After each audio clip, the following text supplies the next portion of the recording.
La petite souris du Père Noël. Il était une fois, dans un lointain royaume magique du pôle Nord, une petite souris prénommée Noisette. Noisette n'était pas une souris ordinaire, car elle était la confidente spéciale du Père Noël.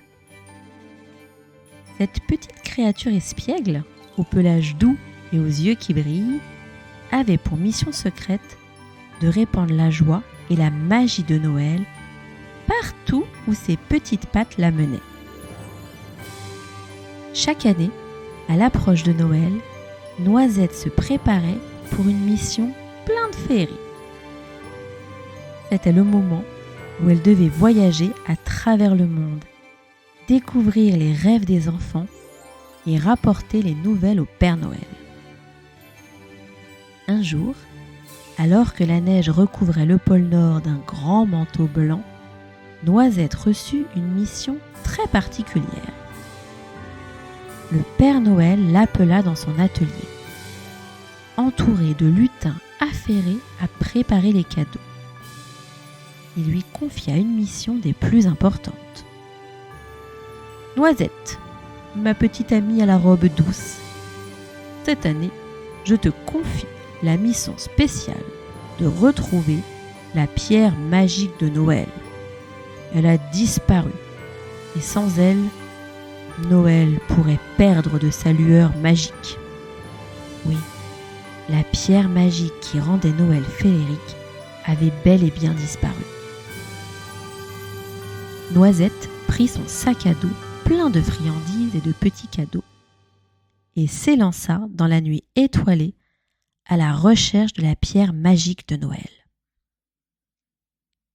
Sa mission l'emmena à travers des forêts enneigées, des rivières glacées et des montagnes gigantesques.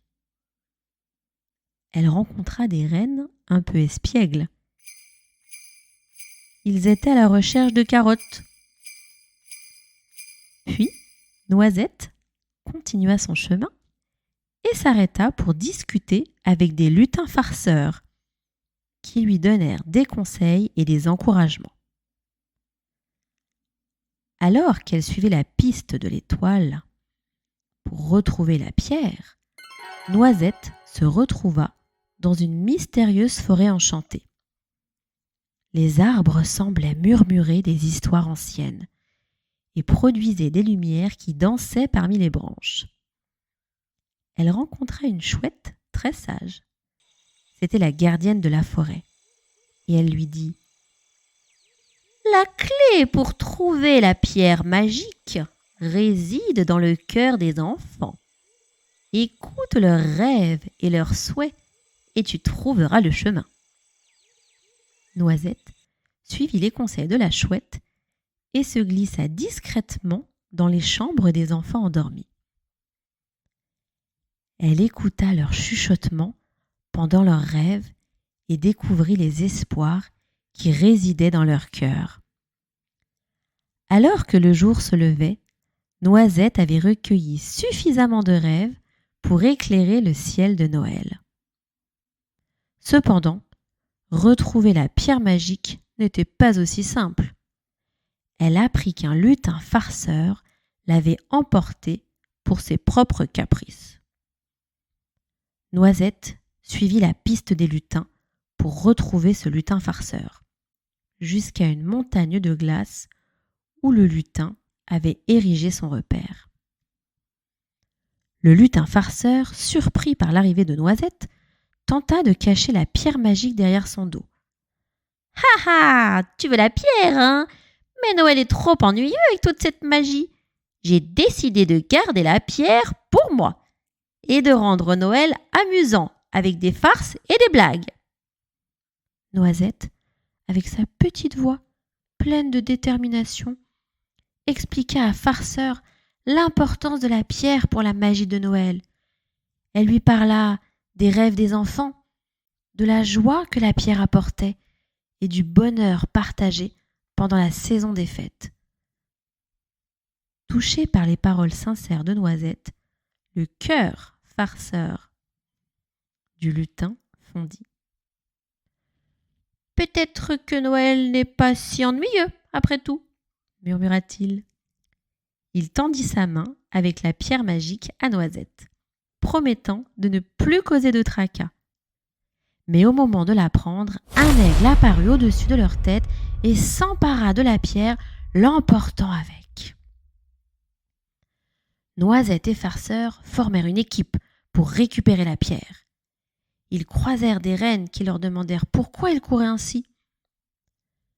Noisette répondit que l'aigle avait volé la pierre magique de Noël. Les rennes proposèrent à Noisette et Farceur de monter sur leur dos afin de poursuivre l'aigle et d'aller plus vite. Ils le rattrapèrent et foncèrent sur lui afin qu'il lâche la pierre. L'aigle lâcha la pierre magique retomba et la chouette qui les avait suivis rattrapa la pierre pour la rendre à Noisette. « Quelle aventure !» fit Noisette. « Merci à tous les amis, je vais pouvoir la rendre au Père Noël. » Ses nouveaux amis la saluèrent et lui souhaitèrent un joyeux Noël.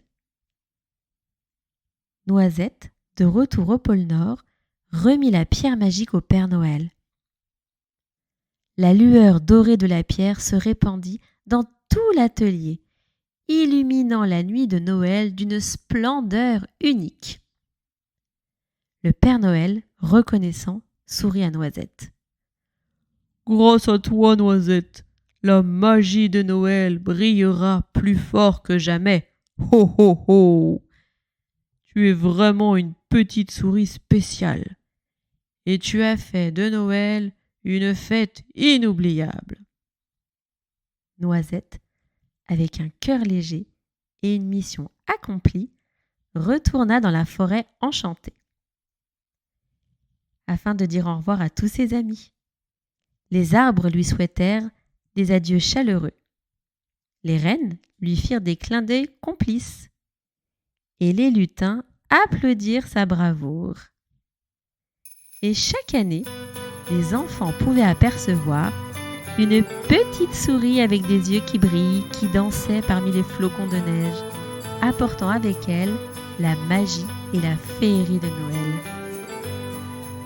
Noisette était devenue une légende, une héroïne souris qui avait sauvé la pierre magique et réchauffé le cœur des petits et des grands.